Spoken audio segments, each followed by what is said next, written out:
One of the major ambitions of the review of good medical practice, and a really strong message that came back to us through the consultation, was the importance of culture and the impact that it has on patient safety.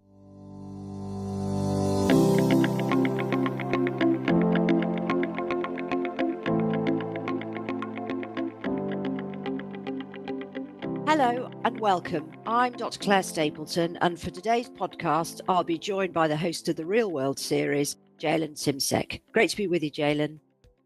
Thank you, Claire, and it's great to be doing this podcast with you. This is a bit of a different podcast because, unlike our previous episodes where we've usually hosted clinicians, researchers, and such like to discuss medical issues, today we will be joined by Yael Bradbury and Tista Chakravarty-Gannon from the GMC. The reason we're doing this is to discuss the forthcoming changes to good medical practice, which, as you all likely know, are the core professional standards for all registered doctors in the UK. We'll start the series off by learning about how the GMC went about reviewing the 2013 version, who they engaged with, and what they heard. Jaylen, would you like to introduce our guests and podcast today? Happy to, Claire.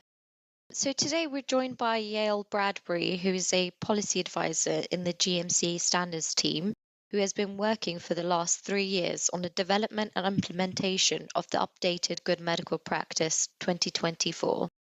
Alongside that, we're joined by Tista Chakravarty-Gannon, who is the GMC's Head of Operations Outreach England, overseeing a team of advisors who work with doctors and employers across the country on a range of practical and ethical professional issues. So I would like to start off by briefly explaining why we're here today.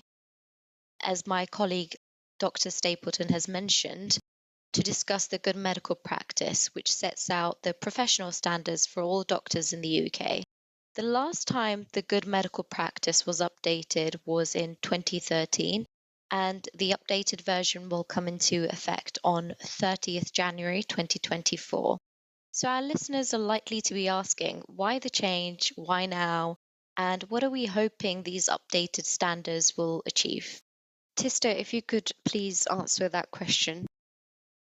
Well, while certain ethical principles consistently stand the test of time, taking confidentiality as an example, standards do need to evolve with society, with the social contract, if you will.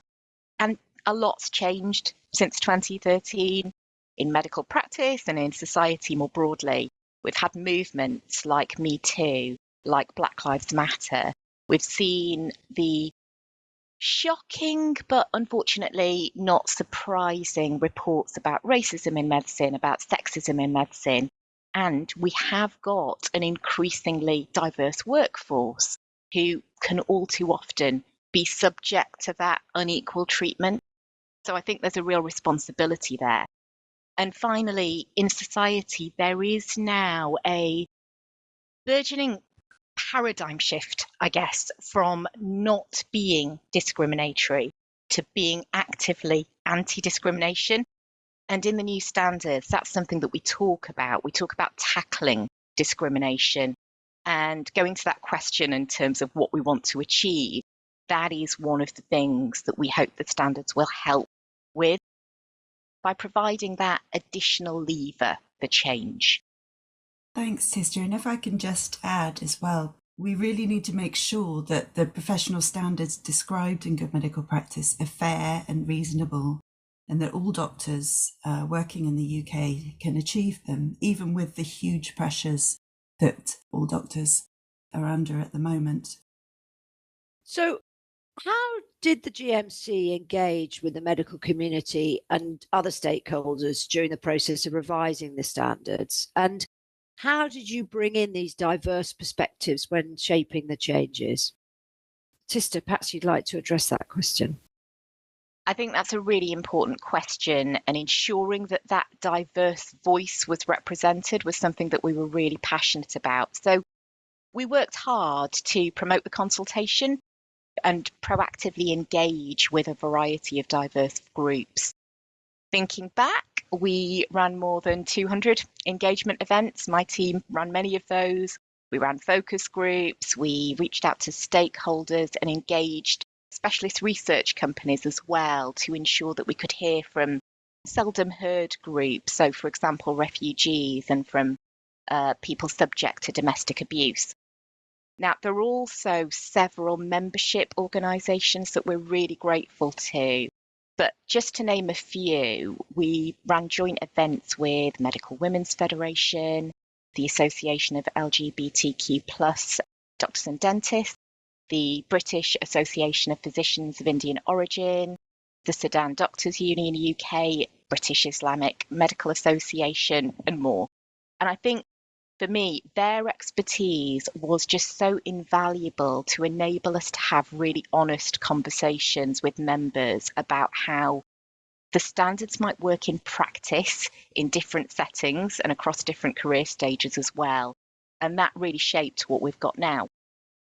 So all of that meant that we ultimately heard from more than 4,600 individuals from 47 stakeholder organisations, and crucially, looking across all the protected characteristics, the response was representative of both the wider populace and also doctors on the register.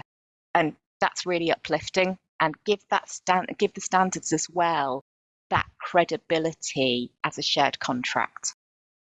Tisto, you mentioned 200 engagement events. That must have taken a lot of time, planning, and effort.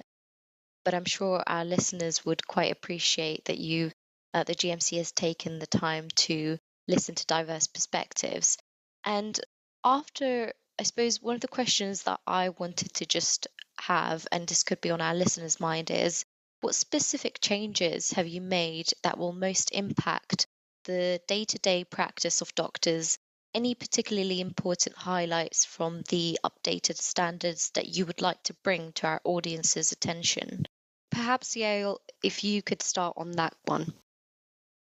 So the standards have been updated in 5 key areas, and we're hoping to delve into some of these in a bit more detail over the next few podcasts with you. There are 3 relating to workplace culture and 2 relating to patient care. So promoting patient-centred care and supporting continuity of care and safe delegation of the patient-facing duties. Then we have championing fair and inclusive leadership. And in relation to workplace culture, helping to tackle discrimination and, all importantly, creating respectful, fair and compassionate workplaces for colleagues and patients. One of the major ambitions of the review of good medical practice, and a really strong message that came back to us through the consultation, was the importance of culture and the impact that it has on patient safety. A range of public inquiries and independent reviews since medical practice was last updated have increased the number of discussions about culture, leadership, fairness and multidisciplinary working over the past few years. So our response to those discussions is what you'll see in the new good medical practice. We wanted to be clearer about how good medical practice relates to the GMC's fitness to practice processes. So in other words, doctors want to know, am I going to be up before the GMC if I can't practice to these standards? And what if it isn't my fault? It's important to say that while good medical practice has a role in fitness to practice processes, it isn't a fitness to practice document. In fact, it's a description of what a good doctor does.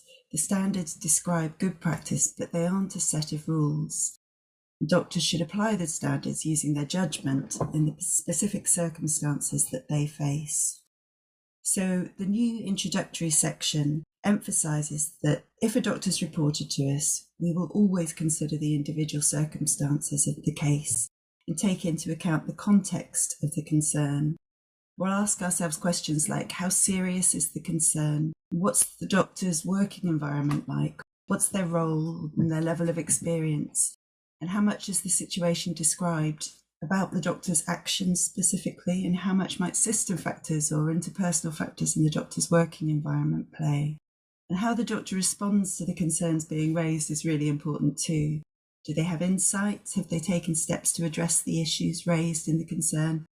All these factors have a bearing in whether we'll take a complaint forward and investigate it.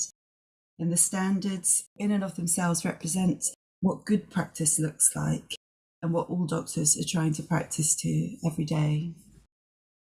That's amazing, Yael. And I think that, there's a lot of understandable and admirable ambition, and obviously quite a bit of change for doctors who are going to be following this guidance to take on board and take into their own practice.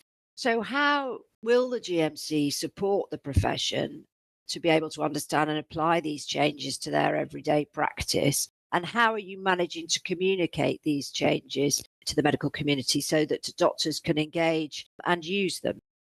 Yeah, as you say, that there is quite a bit there. So we're using as many channels as we can access, including today. So, thank you very much for having us. I mean, ultimately, this is a once in a decade change. So it is really incumbent on us to support the profession in understanding and applying, just as you say, Claire, the changes.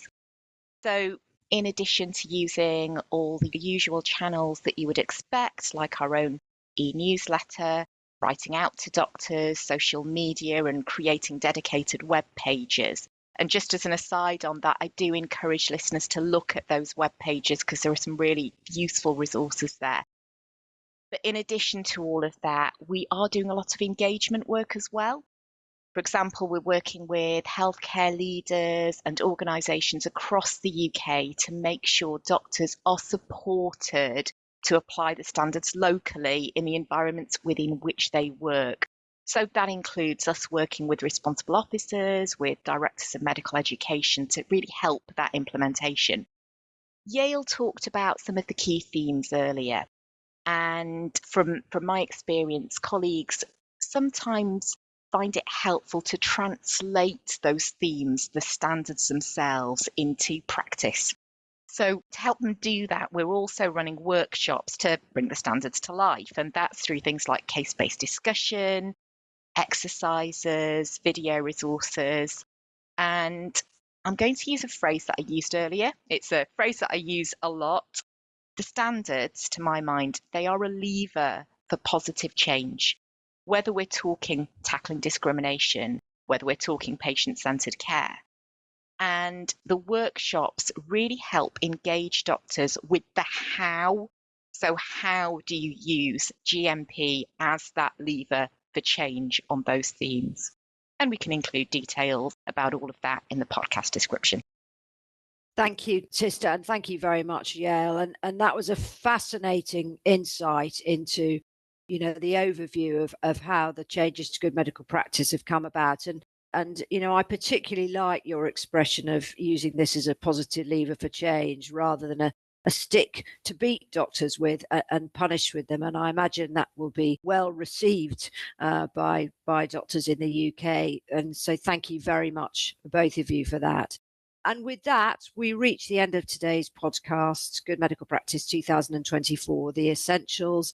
Thank you so much to Tista and to Yael for joining us today. To learn more about what we've covered today and who you've been listening to, please take a look in the podcast description, and you can listen to more in this series of short discussions where MPS talk to the GMC about these key changes to good medical practice. I've been your host, Dr. Claire Stapleton. And I've been your host, Jalen Simsek. Thank you for listening.